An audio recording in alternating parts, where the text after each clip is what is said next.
Hola, ¿cómo andan? Bienvenidas a una nueva clase. El día de hoy vamos a ver las malformaciones cardiovasculares. Bueno, para arrancar vamos a definir qué es una malformación congénita. Esto lo hacemos para que puedan entender el concepto debido a que lo vamos a ver no solamente en esta clase, sino en las subsiguientes de esta segunda parte de la materia. ¿Está bien?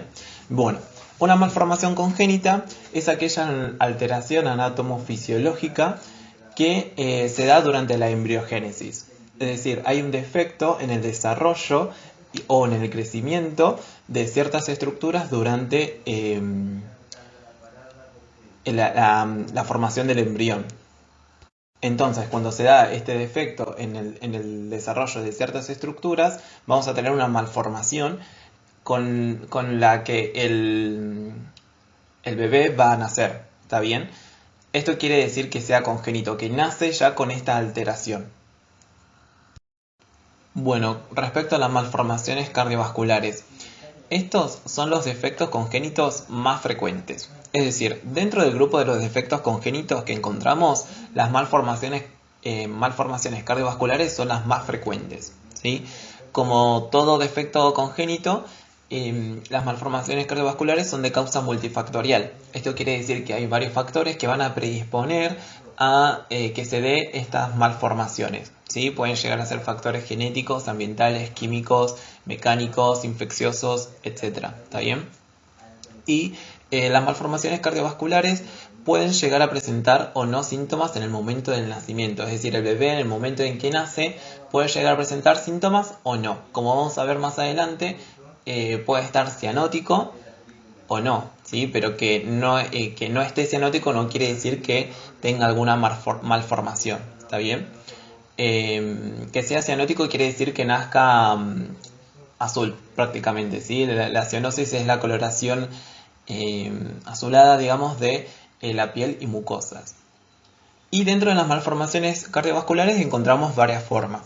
Es decir, encontramos defectos en el tabicamiento cardíaco, hay una falla en la formación de los diferentes tabiques, como vieron en la clase anterior, en donde se puede haber un defecto en el tabique tronco conal, en el tabique interauricular, interventricular, hasta incluso una malformación a nivel de las almohadillas endocárdicas, ¿sí? Después encontramos las neurocristopatías cardíacas, que simplemente son aquellas patologías que se van a dar porque hay una falla en lo que es la migración, en la proliferación de las células de la cresta neural. ¿Está bien? Y también encontramos malformaciones en los grandes vasos. Bueno, antes de adentrarnos en la lista de las diferentes malformaciones cardiovasculares que podemos llegar a encontrar, vamos a detenernos a hablar un poco del concepto de shunt cardíaco o cortocircuito cardíaco. Es importante que sepan que cuando estamos hablando de la circulación fetal, cuando los libros hablan de shunt, en realidad están hablando de una mezcla de sangre, ¿sí? Nosotros vamos a hablar de shunt cuando es algo patológico, ¿está bien? Bien, ¿qué es un shunt cardíaco? Es un pasaje de flujo sanguíneo de un circuito a otro. En este caso del circuito sistémico al pulmonar o del circuito mayor al menor o viceversa, ¿sí? Del menor al mayor o pulmonar al sistémico. ¿Está bien? Este pasaje de flujo sanguíneo se va a dar por una comunicación anómala entre estos dos sistemas, ¿sí? O sea, esta comunicación se puede dar entre dos cámaras cardíacas, como por ejemplo, como vemos en la imagen de la derecha, ¿no? Ahí tenemos dos aurículas. Estas dos cámaras cardíacas en la vida postnatal, ¿sí? Normalmente tienen que estar separadas unas de las otras, pero a veces hay defectos, como vamos a ver ahora, en los que van a permitir una comunicación entre estas dos cámaras. En este caso se llama comunicación interauricular. Esta comunicación anómala va a permitir que se dé este pasaje de flujo sanguíneo de un circuito a otro. En este caso se está dando un shunt o un cortocircuito de izquierda a derecha, de la aurícula izquierda a la aurícula derecha. que esto es anómalo, ¿sí? Esto es patológico, ¿está bien? También los shunt se pueden dar entre un vaso sanguíneo y una cámara cardíaca.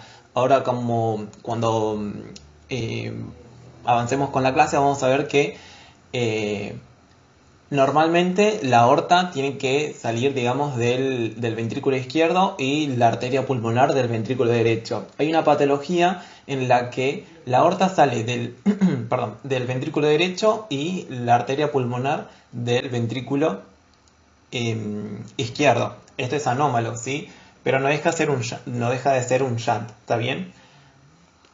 Esto lo estoy ejemplificando como para que puedan entender el concepto de shunt, ¿sí? Y también se puede dar un shunt entre vasos sanguíneos, como por ejemplo una comunicación anómala entre la aorta y la arteria pulmonar. En la vida, como vieron en la clase de circulación fetal, en la vida fetal, estos dos vasos van a estar comunicados entre sí, y en la vida postnatal, una vez que nace el bebé, esta comunicación que se da por el conducto arterioso o el conducto arterioso hipotal se tiene que cerrar. A veces este conducto permanece permeable, ¿sí? Y se da esta comunicación anómala. ¿Está bien? Bueno, y ahora vamos a hablar de los defectos en el tabicamiento interauricular e interventricular. ¿Sí? Aquellos defectos que se dan cuando hay un desarrollo anómalo de los tabiques interauricular o interventricular respectivamente. ¿Está bien? Bien, cuando hay un defecto en la formación, en el desarrollo del tabique interauricular, nos vamos a encontrar con una comunicación interauricular o una CIA, ¿sí? Y dependiendo de la estructura que esté involucrada, o sea, la estructura que produzca esta comunicación interauricular, encontramos diferentes tipos de CIA, ¿sí? Cuando está involucrado el ostium secundum, encontramos a la CIA de tipo ostium secundum. Cuando está involucrado el ostium primum, encontramos a la CIA de tipo ostium primum, ¿está bien? Y también vamos a encontrar a la CIA de tipo seno venoso, ¿sí? Y ahora, ¿qué pasa cuando hay un desarrollo deficiente o anómalo del tabique interventricular? Vamos a encontrar una comunicación interventricular o una CIV. La CIV es la cardiopatía más frecuente, ¿está bien? Y dependiendo de la estructura que esté involucrada en esta comunicación interventricular, lo vamos a clasificar en una CIV de tipo membranosa, que es cuando hay un desarrollo defectuoso de esta porción del tabique interventricular, y encontramos una CIV de tipo muscular, que es cuando está involucrada esta porción muscular del tabique interventricular. Tengan en cuenta que la CIV de tipo membranoso es la más frecuente, es la cardiopatía más frecuente, ¿sí? CIA de tipo ostium secundum. Este tipo de comunicación interauricular se da por la persistencia del ostium secundum, es decir, va a haber un mal desarrollo del septum primum o del septum secundum. Cuando está involucrado el septum primum es porque se dio una excesiva apoptosis en su región cefálica o sea, se extendió esta apoptosis y nos queda un septum primum chico o corto, digamos, o porque se dio, digamos, una reabsorción del mismo. Entonces vamos a tener como resultado un septum primum chiquito.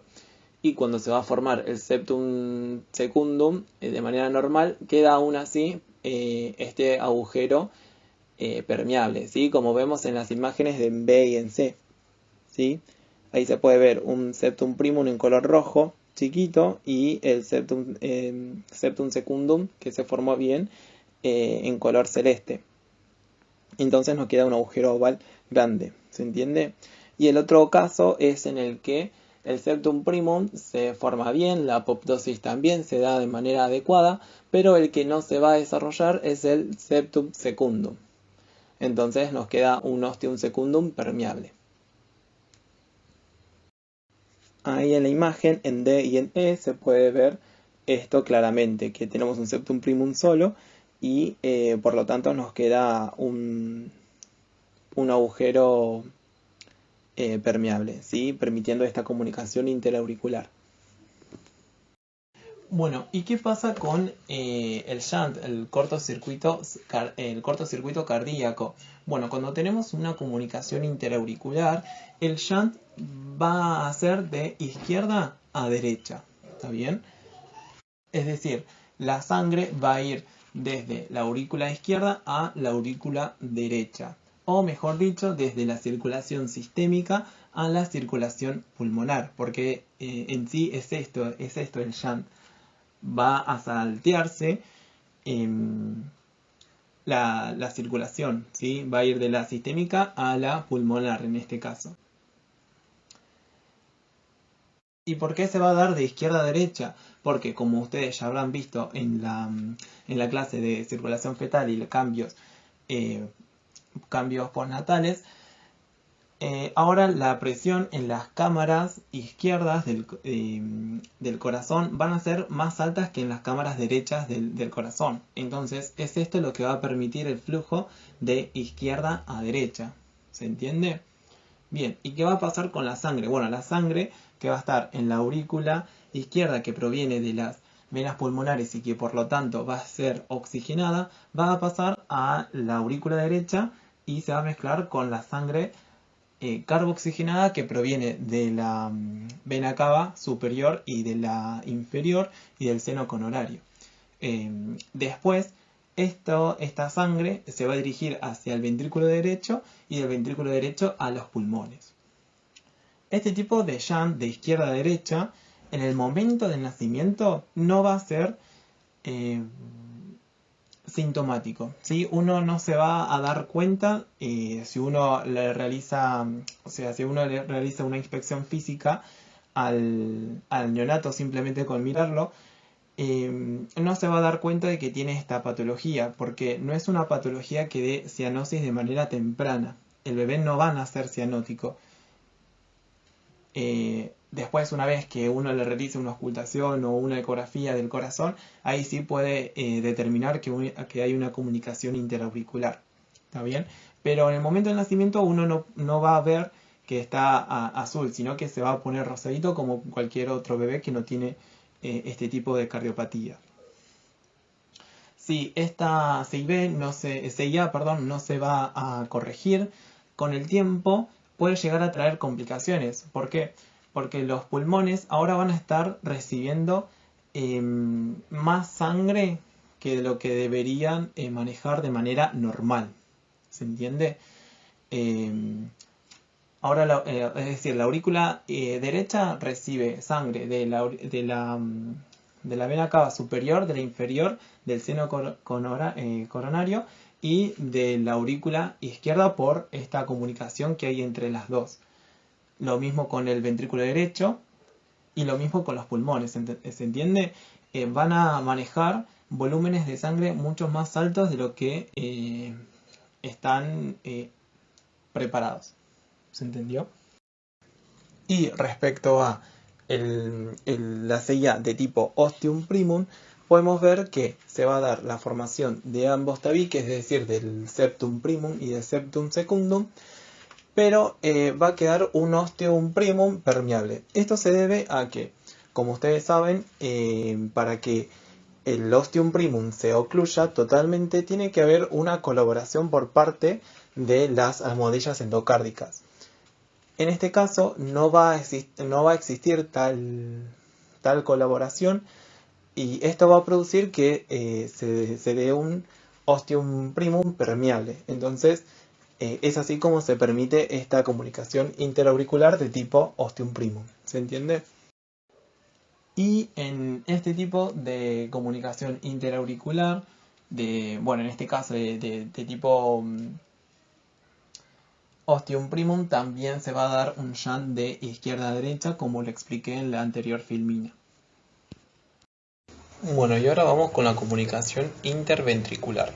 Esta comunicación interventricular, recordemos que se va a dar por un defecto en el desarrollo del tabique interventricular, que puede ser de tipo membranoso o de tipo muscular. En la imagen de la izquierda podemos ver una CIB de tipo membranosa, ¿sí? En donde no existe el tabique membranoso. ¿Está bien? El mismo se va a dar porque hubo una falla en la migración de las células de la cresta neural cardíaca, ¿sí? Y es por eso que no se forma el tabique, en la porción membranosa de este tabique. Este tipo de patologías es la más frecuente y son las que sí o sí requieren una cirugía cardíaca para poder resolverla. ¿Está bien? Y después, en la imagen de la derecha, vemos una CIB de tipo muscular, en donde se formó el tabique membranoso, es decir, la porción membranosa, pero no se formó bien la porción muscular del tabique interventricular. Esto no es tan frecuente, pero es una de las cardiopatías que se van a resolver de manera espontánea, ¿sí? No siempre requieren una cirugía. Bien, ¿y ahora qué pasa con el shunt o el cortocircuito en una CIB? Va a pasar lo mismo que en una comunicación interauricular. Como el ventrículo izquierdo maneja presiones más altas que el ventrículo derecho, el flujo sanguíneo va a ir de izquierda a derecha, es decir, de la circulación sistémica a circulación pulmonar. Ahora el ventrículo derecho va a manejar sangre que proviene de la aurícula derecha y del ventrículo izquierdo, la cual tiene que enviar hacia los pulmones mediante la arteria pulmonar, ¿sí? Como se ve en la imagen de la derecha, y bueno, en la izquierda también se puede ver que pero creo que se ve mejor en la derecha, en donde vemos a la arteria pulmonar con este flujo sanguíneo de color violeta. ¿Sí? Digamos, esto representa la mezcla de sangre oxigenada con la poco oxigenada o carbooxigenada. ¿Está bien? Bueno, esto puede perdurar por cierto tiempo, ¿sí? Digamos como que los pulmones se van a bancar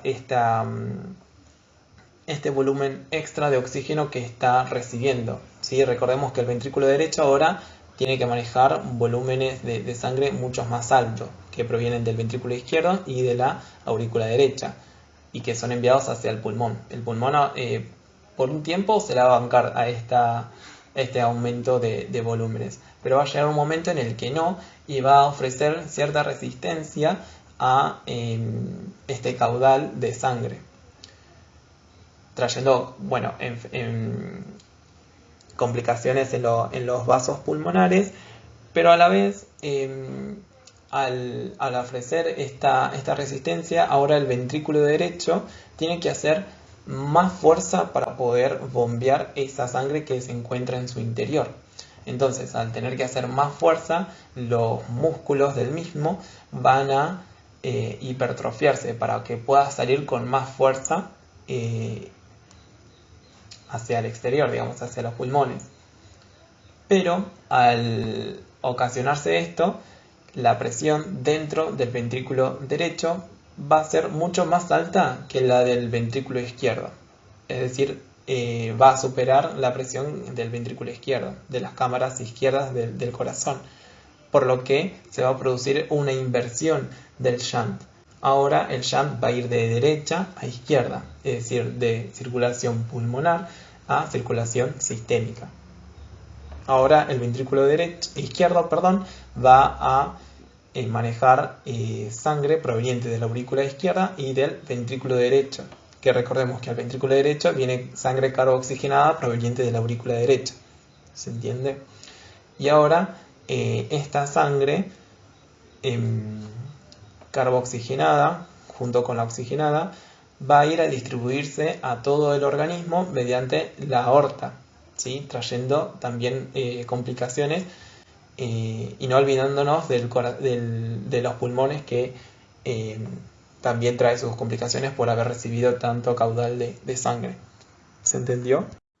Y con respecto al canal aurículo-ventricular único, este se produce por la falta de tabicamiento del conducto auriculoventricular debido a un déficit del desarrollo en las almohadillas endocárdicas, ¿sí? Es decir, las 4 cámaras cardíacas se comunican libremente entre sí. Ahí, como vemos en la imagen izquierda, que es una vista lateral izquierda, si no me equivoco, se ve que no hay separación entre los ventrículos ni las aurículas, ¿sí? Ahí la imagen de la derecha también se puede ver cómo están comunicadas todas entre sí. Bueno, ahora hablemos de las neurocristopatías cardíacas, que es otro grupo de cardiopatías congénitas. Pero primero veamos qué es una neurocristopatía. Esta es una afectación que va a estar causada por una alteración en la migración, en la proliferación y en la morfogénesis de las células de la cresta neural. Si recuerdan, en la clase de neurulación primaria y cuarta y quinta, me parece que también lo habíamos mencionado, las células de la cresta neural se iban a formar cuando se estaba dando el cierre del tubo neural y son células que tienen la capacidad de migrar y dar muchos derivados, ¿sí? Cuando estas se ven afectadas, ya sea por su migración, proliferación o morfogénesis, puede dar afectaciones craneofaciales en la piel, en el timo, en las glándulas paratiroideas, en el corazón, en el tracto gastrointestinal, etc. ¿Sí? Con respecto a las neurocristopatías cardíacas, estas se van a causar por afectaciones en las células de la cresta neural cardíaca que se van a encontrar a nivel del romboencéfalo y llegan al corazón en formación a través de los arcos faringios, ¿sí? En la imagen de la derecha se puede ver los diferentes derivados que dan estas. Las neurocristopatías cardíacas que vamos a ver el día de hoy van a ser la tetralogía de Fallot, la transposición de los grandes vasos y el tronco arterioso persistente. Tetralogía de Fallot. Bien, esta es una cardiopatía frecuente, causa cianosis temprana y su causa se debe a un mal desarrollo del tabique troncoconal, ¿sí? Este tabique se forma de manera anómala debido a que hubo una falla en la migración de la célula de la cresta neural cardíaca, ¿sí? Es por esto que está dentro de las neurocristopatías cardíacas.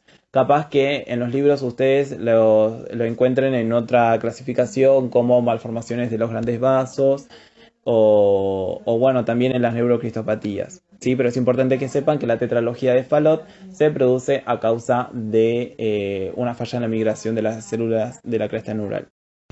Bueno, hablemos de la tetralogía de Fallot en sí.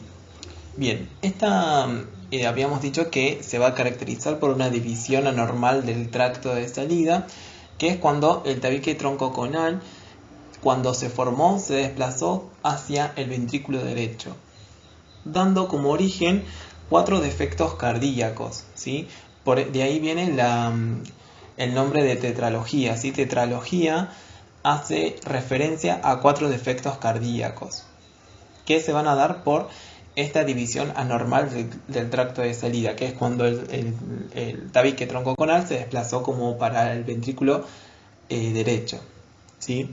Entonces, lo que va a producir, punto número 1, es la estenosis de la arteria pulmonar. Estenosis es la disminución de una luz, ¿sí? Como vemos en la imagen de la derecha, la arteria pulmonar ahora va a ser como más chiquita, ¿sí? Va a estar disminuida en cuanto a su calibre. También, como punto número 2, se va a producir la dextroposición, dextro es derecha, de la aorta. Es decir, la aorta ahora va a salir del ventrículo izquierdo, pero va a estar como más inclinada hacia el ventrículo derecho, ¿sí? E incluso sale del mismo también. En los libros lo pueden encontrar como acabalgamiento de la aorta. Se lo denomina así porque la aorta ahora va a recibir sangre tanto del ventrículo derecho como del izquierdo como del derecho, ¿está bien? Como punto número 3 vamos a encontrar una comunicación interventricular y esto se va a producir una comunicación interventricular de tipo membranosa, ¿sí? Y esto se va a producir, ¿por qué? Porque porque la tetralogía de Fallot es una neurocristopatía, es decir, hubo una falla en la migración de la célula de la cresta neural. Y habíamos dicho que la CIB de tipo membranosa iba a tener la misma causa, ¿sí? Por una falla en la migración de la célula de la cresta neural. Recuerden eso. Entonces, bueno, inevitablemente vamos a tener una CIB y como punto número 4 vamos a tener una hipertrofia ventricular derecha. Es decir, el ventrículo derecho, al tener que bombear la sangre hacia la arteria pulmonar, él mismo va a tener que realizar mucha fuerza para poder bombear y eyectar esta sangre hacia los pulmones mediante la arteria pulmonar. Como la arteria pulmonar tiene un calibre muy disminuido, tiene que hacer mucha fuerza, entonces se produce esta hipertrofia ventricular. Al principio, en la vida, digamos, fetal, esto no va a tener, no va a suceder la hipertrofia ventricular. La hipertrofia ventricular se va a dar con el tiempo, ¿sí? Pero siempre dentro de lo que es el periodo prenatal, es decir, en la vida intrauterina. El bebé ya nace con esta hipertrofia ventricular, que como habíamos visto anteriormente, cuando se produce una hipertrofia ventricular, se va a invertir el shunt ahora. Entonces, ahora se va a producir un shunt de derecha a izquierda. Ya el bebé va a nacer con un shunt desde la circulación pulmonar a la sistémica, lo que va a producir una cianosis temprana. Una vez que nazca el bebé, uno lo observa y este bebé, que tiene una tetralogía de Fallot, no llega nunca a ponerse rosadito, ¿sí? Eso es lo que siempre uno espera cuando se produce el nacimiento. Se tiene que poner rosado. Bueno, en este caso no se ponen rosados, permanecen como medios azules grisáceos, azules pálidos, o se vuelven mucho más azules. Y esto se debe a que hay sangre carboxigenada recorriendo su organismo. Transposición de los grandes vasos. Esta también es una neurocristopatía cardíaca, la cual se caracteriza por una formación y un desarrollo anómalo del tabique troncoconal, ¿sí? Como ya vieron en la clase de tabicamiento, este tabique tiene un crecimiento en espiral, ¿sí? Que es lo que va a permitir que la aorta salga del ventrículo derecho y que la arteria pulmonar salga la aorta del ventrículo izquierdo y la arteria pulmonar del ventrículo derecho, ¿sí? Bien, en esta patología se forma el tabique, pero por una falla en la migración de la célula de la cresta neural, no va a tener este crecimiento y este desarrollo en espiral, ¿sí? Sino que va a ser recto. Entonces, se va a formar normalmente una aorta y una arteria pulmonar, ¿sí? Pero al no haber tenido este crecimiento en espiral, la aorta va a salir ahora del ventrículo derecho y la arteria pulmonar del ventrículo izquierdo, ¿sí? ¿Qué es lo que va a pasar ahora? Vamos a tener una enfermedad, una cardiopatía que da cianosis temprana. ¿Por qué? Porque las cavidades derechas del corazón, ya sea la aurícula derecha y el ventrículo derecho, van a tener sangre carboxigenada, que después el ventrículo derecho va a expulsar, va a bombear hacia la aorta, ¿sí? La aorta es este gran vaso que va a distribuir la sangre a todos los tejidos del organismo, ¿sí? Entonces, en ese recién nacido va a haber sangre carboxigenada circulando por su organismo, ¿sí? Y en la arteria pulmonar vamos a tener sangre oxigenada que después del nacimiento se va a reoxigenar nuevamente, ¿sí? Porque es sangre oxigenada que va a estar haciendo la hematosis. Y va a volver a la aurícula izquierda de manera oxigenada y así constantemente. Tronco arterioso persistente. Bien, esta también es una neurocristopatía cardíaca que se caracteriza por una defectuosa formación del tabique troncoconal. O sea, no se forma este tabique. No vamos a tener una división del tracto de salida, ¿sí? Entonces, a futuro vamos a tener formado un único vaso, una única salida de sangre de los ventrículos tanto izquierdo como derecho, ¿sí? Ahí como se ve en la imagen se ve que es un gran vaso que está comunicado con ambos ventrículos, ¿sí? También es una enfermedad senosante temprana y también se ve afectado el tabique interventricular, la porción membranosa, debido a que hay una falla en la migración de las células de la cresta neurales que son las que contribuyen a la formación de esta porción del tabique.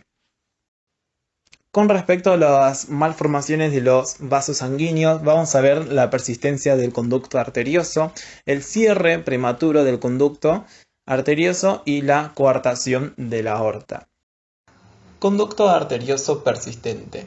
Esta cardiopatía se caracteriza porque el conducto arterioso de Bottal permanece permeable luego del nacimiento. Sabemos que en la vida fetal el mismo está permeable, ¿sí? Para permitir que la sangre que está en la arteria pulmonar pase a través de este conducto hacia la aorta descendente, ¿sí? Pero luego del nacimiento, este conducto arterioso de Bottal se tiene que cerrar y formar un ligamento. A veces hay situaciones en las que no se cierra y permanece permeable, lo que va a producir que la sangre del ventrículo, del ventrículo izquierdo que se va a dirigir hacia la aorta pase hacia la arteria pulmonar mediante este conducto, ¿sí? Como vemos en la imagen de la derecha. ¿Se entiende? Es decir, se va a dar un jam de izquierda a derecha. Las causas van a ser, bueno, generalmente va a ocurrir en niños prematuros, en situaciones en las que estuvieron expuestos a hipoxia, o también se va a asociar a infección por rubiola durante el embarazo. Cierre prematuro del conducto arterioso. Bien, lo que se va a producir en esta patología es una estenosis, una disminución de la luz o una atresia, que se la denomina como una oclusión total de una luz del ductus arterioso o del conducto arterioso de Bottal, ¿sí? Pero de manera temprana, es decir, en la vida fetal. Que esto, bueno, como sabrán, es muy grave, pero por suerte no es tan frecuente. ¿Por qué es grave? Porque necesitamos un conducto arterioso permeable para que se dé una buena circulación fetal. Recordemos que la sangre que se encuentra en la arteria, en la arteria pulmonar pasa una pequeña parte hacia los pulmones y otra gran parte hacia la aorta descendente, ¿sí? Para que se dé una correcta circulación sanguínea en el feto. Pero a veces este conducto se cierra de manera prematura y bueno, ahí es cuando vienen los problemas, debido a que ahora la sangre que se encuentra en la arteria pulmonar va a dirigirse totalmente a los pulmones, no se va a dirigir hacia la aorta descendente debido a que hay un conducto arterioso cerrado. Esto va a producir complicaciones en el bebé, como por ejemplo hipertensión pulmonar. Bien, este tipo de patología se asocia al uso de antiinflamatorios no esteroideos, con los AINES, que es un tipo de medicamento, de fármaco que lo toman que pueden llegar a tomar las embarazadas y puede producir esto. Los AINES lo que van a hacer es inhibir la producción de prostaglandinas, que son las que se encargan de mantener al conducto arterioso permeable, ¿sí? Lo mismo ocurre con los corticoides. Es otro mecanismo de acción, pero el fin es el mismo, no tener prostaglandinas. ¿Está bien? Coartación de la aorta. Bien, esta patología se caracteriza por presentar una estenosis en la aorta ascendente o en la aorta descendente, ¿sí? Cuando la estenosis se presenta en la aorta descendente, que es lo más frecuente, y se ve reflejado en la imagen de su derecha, se denomina una coartación postductal. ¿Por qué es postductal? Porque la estenosis, ¿sí?, se produce después del ductus arterioso, ¿sí? Ahí en la imagen se ve que el ductus no está, es un ligamento, ¿sí? Y la estenosis se produce después de que éste se comunica con la aorta, ¿sí? Ahora, cuando la coartación, la estenosis, se da en la aorta ascendente, que es lo menos frecuente, se le denomina coartación preductal, antes del ductus. ¿Sí? Ahí en la imagen de su izquierda se puede ver la estenosis antes del conducto arterioso. Este tipo de coartación se acompaña de la permanencia del conducto arterioso. ¿Sí? Ahí se ve que permanece permeable. Estas dos imágenes son después del nacimiento, ¿sí? Tengan en cuenta eso.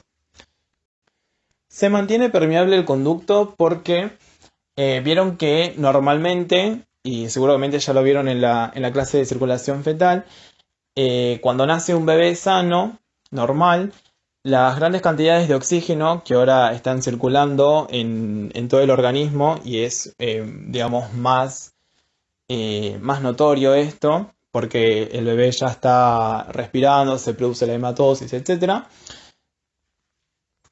Van a inhibir a las prostaglandinas que se encuentran en el conducto arterioso y eso va a permitir que el mismo se cierre y se transforme en un ligamento.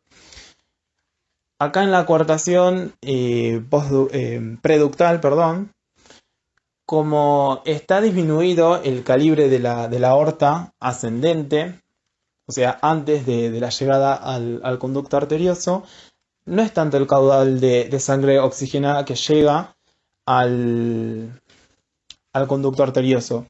Entonces, no tenemos tanto oxígeno como para poder inhibir a las prostaglandinas, a la acción de las prostaglandinas y que se cierre este conducto. Es por esto que se acompaña de un conducto arterioso permeable. ¿Sí? Bueno, damos por finalizado esta clase, espero que les haya servido y bueno, cualquier consulta recuerden que la pueden hacer mediante Classroom, por el mail o por las reuniones por Zoom, ¿sí? Muchas gracias.